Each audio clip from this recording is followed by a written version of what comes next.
mengenai laboratorium. Sekarang kita perlu tahu dong, kalau misalnya pasien datang misalnya ke apotek, mungkin yang paling bisa kita lihat adalah gejala dan tanda. Kita perlu bedakan, apa sih gejala, apa sih tanda. Kalau gejala itu yang disampaikan pasien, jadi subjektif pasien. Pasien menyampaikan, saya pusing, ya, saya lemes, ya, saya pegel-pegel. Kalau tanda apa? Yang bisa kita nilai secara objektif. Ya, itu baik dari yang bisa kita lihat, ya, misalnya kita lihat pada kukunya kelihatan kayak berkerut, atau misalnya kita lihat dari data objektif, misalnya pemeriksaan penunjang, ya. Nah, ini kita lihat kalau gejala apa. Biasanya pasien-pasien yang anemia, keseluruhan anemia itu rada-rada sama, mirip-mirip, ya. Itu yang pertama, fatigue. Jadi lemes, pasiennya lemes, ya, kurang konsentrasi, ya. Terus kemudian juga kadang-kadang pada bagian otot-otot paha tuh kayak pegel-pegel, ya. Terus kemudian kadang-kadang suka bengong gitu. Jadi kalau kita lihat ada teman rekan kerja suka bengong, kita perlu curiga itu. Jangan-jangan dia menderita anemia, yang khususnya anemia defisiensi besi. Nah, salah satu tandanya apa? Itu kalau yang 4 ini adalah gejala, kalau yang ini adalah tanda. Yaitu yang pertama, kukunya tuh akan berkerut, kemudian pucat, dan juga pada pipisnya kadang-kadang berwarna seperti buah bit, yaitu pink atau kemerahan, ya. Oh, ya, Kemudian gejala yang khas untuk anemia defisiensi besi apa?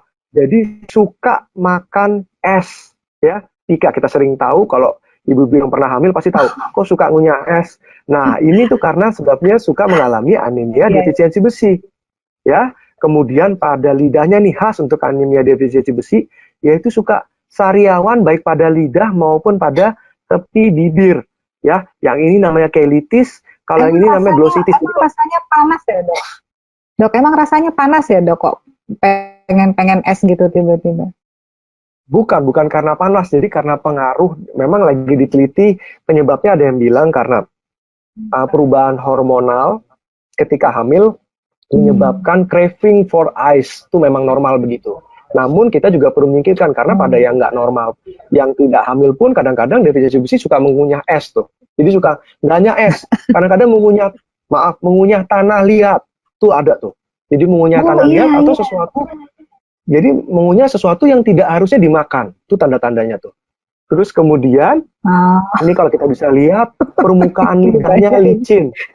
Nah, ini ada di sini nih, kita lihat nih, ada yang namanya sindrom Plummer-Vinson. Itu gabungan yang pertama, jadi ada seperti sariawan pada tepi lidah, terus kemudian pada tepi bibir, terus pada lidahnya tuh licin, nggak ada guratan-guratan atau papil-papil, dan pada esofagusnya terdapat web atau jaring, itu dikatakan sebagai sindrom Plummer-Vinson. Jadi gejala ini dengan defisiensi besi dinamakan sindrom Plummer-Vinson.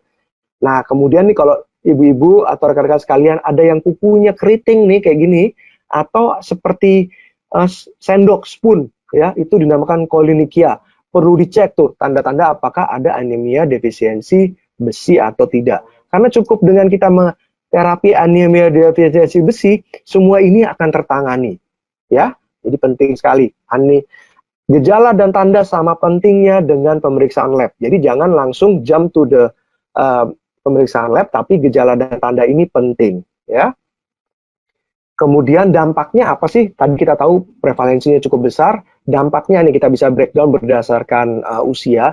Pada bayi dan anak bisa ada gangguan permanen, baik dari struktur maupun fungsi, terutama pada bayi. Kemudian perkembangan kognitif dan psikomotoris yang buruk atau terlambat. Jadi tidak mampu mencapai potensi yang optimal, baik dalam keterampilan pembelajaran, perhatian, konsentrasi, dan bahasa yang tidak tercapai. Serta terjadi gangguan pertumbuhan dan penambahan berat badan. Coba bayangkan, tadi anemia dengan prevalensi untuk khususnya anemia defisiensi besi di Indonesia cukup tinggi.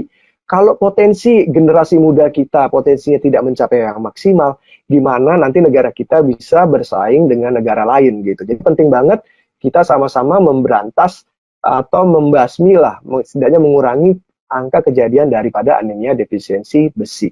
Nah, kemudian kalau pada wanita hamil apa?